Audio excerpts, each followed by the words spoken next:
Bienvenidos chiquillos a una nueva clase de gestión y administración 1. En esta oportunidad vamos a terminar con los indicadores de calidad, pero vamos a ver desde el punto de vista de indicadores de la gestión, ¿ya?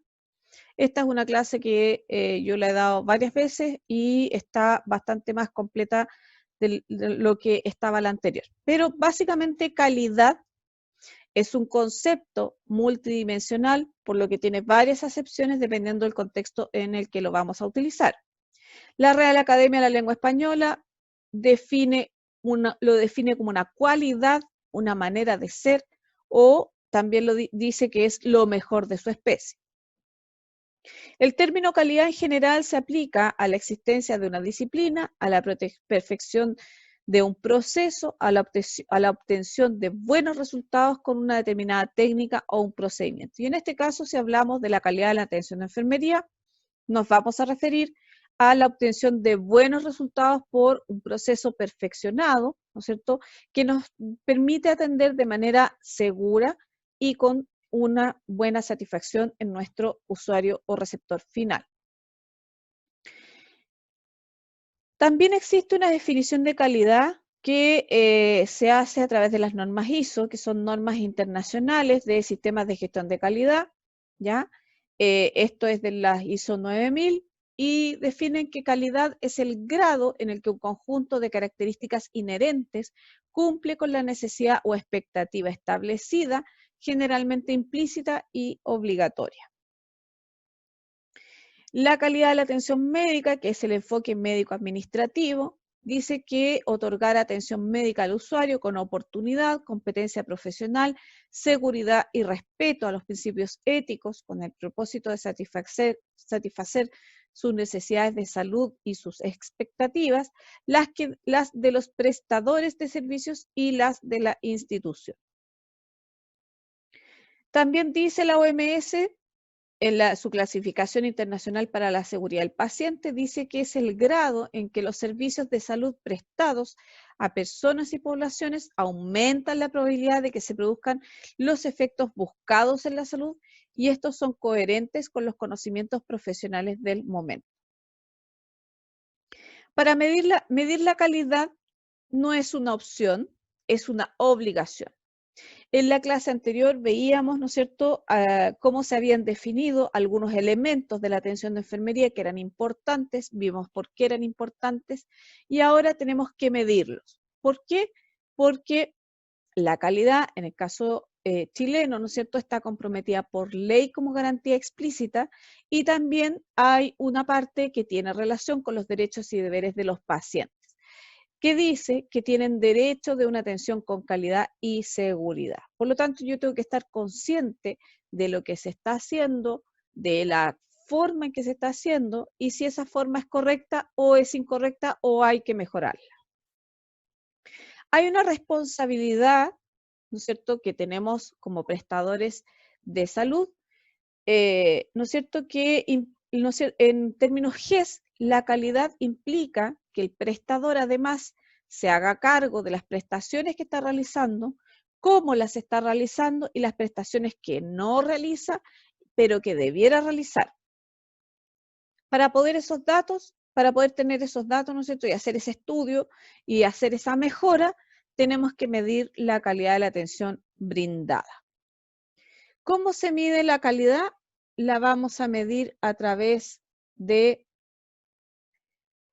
un proceso, ¿no es cierto?, que tiene que ser planificado, que tiene que ser continuo, que tiene que ser permanente y que además permita conocer de manera objetiva el nivel de desempeño de lo que nosotros queremos medir. No podemos medir todo porque sería improductivo, pero sí podemos medir algunas cosas específicas que han sido elegidas, como yo les conté en la clase anterior, y en el fondo esa medición de la calidad va a demostrar una preocupación del prestador sobre la intervención oportuna en los procesos de atención. O sea, si yo como prestador o como hospital estoy viendo que mis enfermeras no están trabajando bien en términos de, por ejemplo, las habilidades blandas, no se comunican bien con los pacientes, los tratan mal, etcétera, etcétera, yo como prestador no me puedo hacer el leso, mirar para el lado y decir, no, no importa, sino que tengo que, sabiendo que ese es un aspecto que a la gente le preocupa,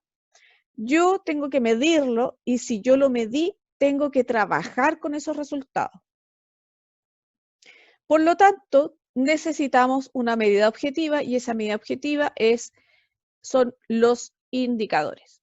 Y los indicadores no son nada más ni nada menos que una medida cuantitativa, objetiva, ¿no es cierto?, que permite valorar, comparar y controlar aspectos importantes de la prestación de servicios directos o de los sistemas de apoyo y de las actividades de gestión que inciden en la calidad de los resultados. Operacionalmente, según la definición de la Joint Commission, que es una organización de acreditación americana, ¿no es cierto? Un indicador es una medida cuantitativa que nos sirve para monitorizar y evaluar la calidad de aspectos importantes de la atención. ¿Cómo definimos los aspectos importantes de la atención? Lo vimos en la clase anterior. La Organización Mundial de la Salud lo define como variables que sirven para medir cambios. Vamos a tener distintos tipos de indicadores y sus definiciones. Esta lámina me la robé de la colega Elisa, que ella es enfermera de calidad del ministerio. Y vamos a tener distintos aspectos para ver el tipo de indicador. Por ejemplo, según el enfoque, vamos a tener un indicador sanitario o un indicador de calidad. Según el diseño, vamos a tener indicadores simples o indicadores compuestos o sintéticos. Según los datos que se monitorizan, indicadores de estructura, de proceso o de resultado. Según la gravedad del proceso o del suceso monitorizado, vamos a tener un indicador basado en una proporción o un indicador de suceso o centinela, que era lo que yo les comentaba en la clase anterior.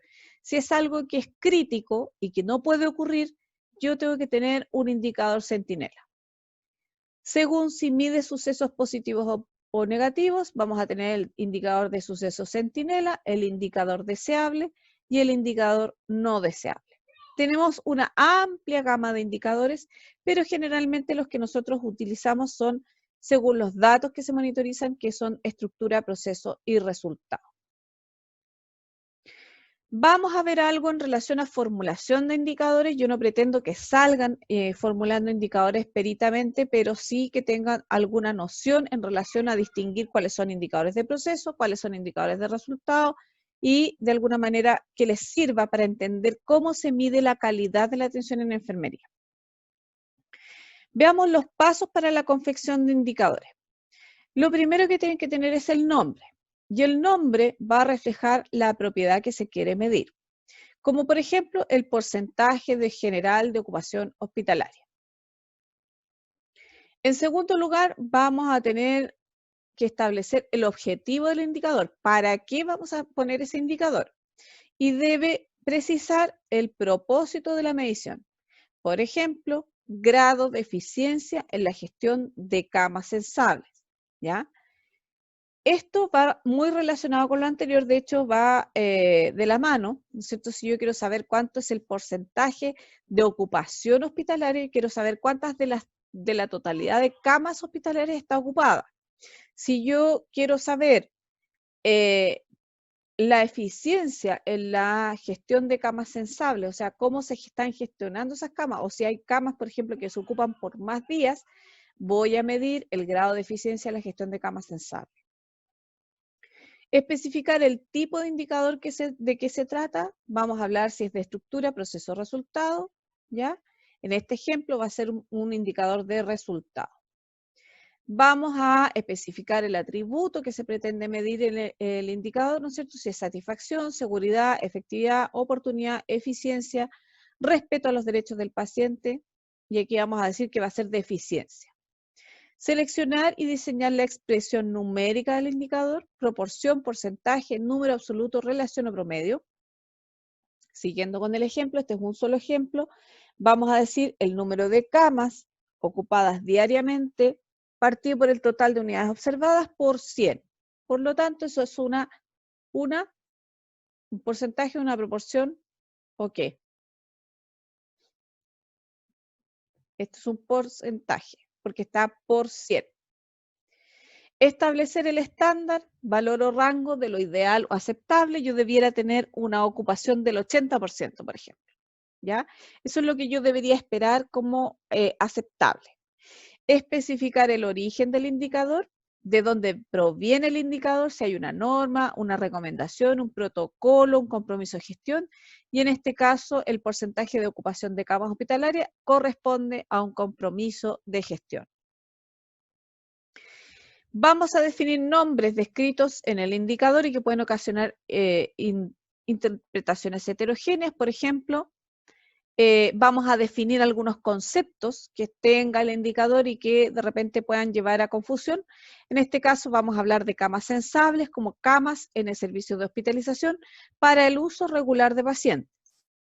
Vamos a definir las fuentes de los datos, de dónde vamos a sacar esos datos. En este caso se va a hacer de la hoja de censo diario matinal. Dentro de los indicadores hay algunas preguntas clave para verificar si los indicadores están bien formulados. Y aquí vamos a tener la definición del indicador. Mide lo que el proyecto pretende lograr a nivel de fin, propósito o componente. ¿Es fácil conseguir la información para la medición? Porque si yo tengo que ir a buscar la información a la China, claramente no me va a servir. ¿Serán sencillos los instrumentos para la recolección de la información? ¿Hay un instrumento aparte? ¿O hay que ir a buscar o se aprieta un botón, ¿no es cierto? Y me da toda la información, ¿o cómo se hace? ¿Se necesita invertir mucho tiempo para su medición? O sea, si yo voy a estar revisando fichas eternamente, claramente no me sirve. Si en alguna de estas preguntas existen dudas, se sugiere a los formuladores revisar los indicadores y simplificarlo. ¿Ya? Y por eso que algunos indicadores que uno pudiera medir muchas cosas, pero no necesariamente existen ni los recursos, ni el tiempo, ni los datos para poder hacerlo.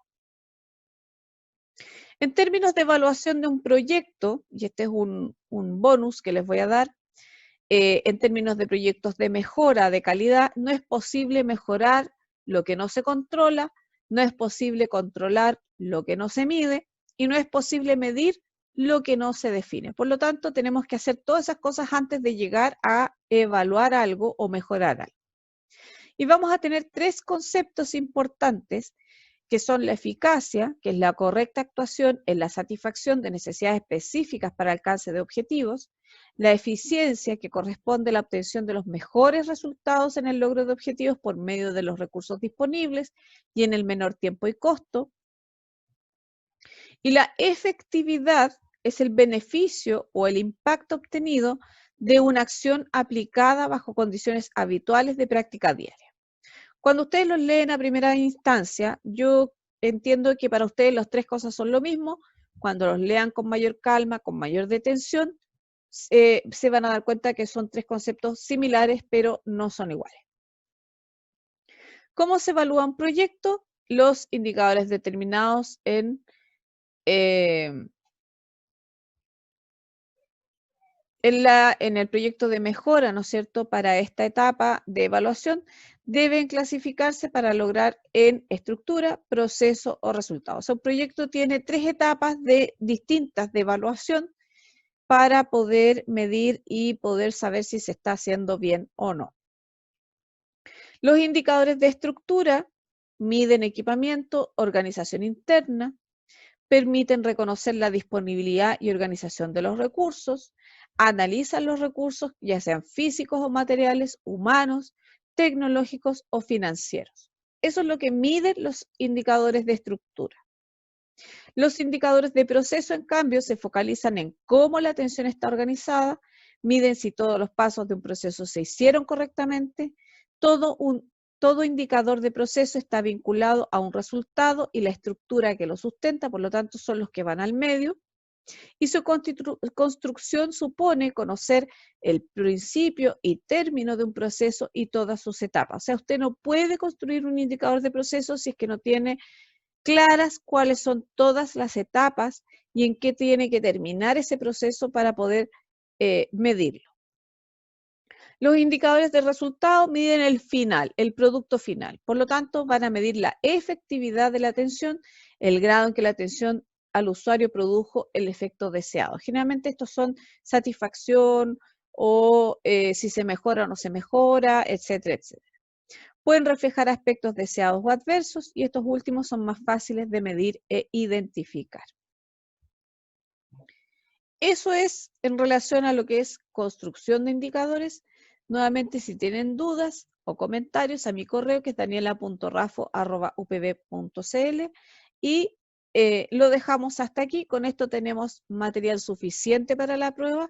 Voy a ver si les hago algún bonus en relación a los índices de profesionales por cantidad de pacientes o los niveles de atención. Pero todo eso se los voy a subir en un ratito más. Así que con esto ya estamos terminando la asignatura de gestión y administración 1.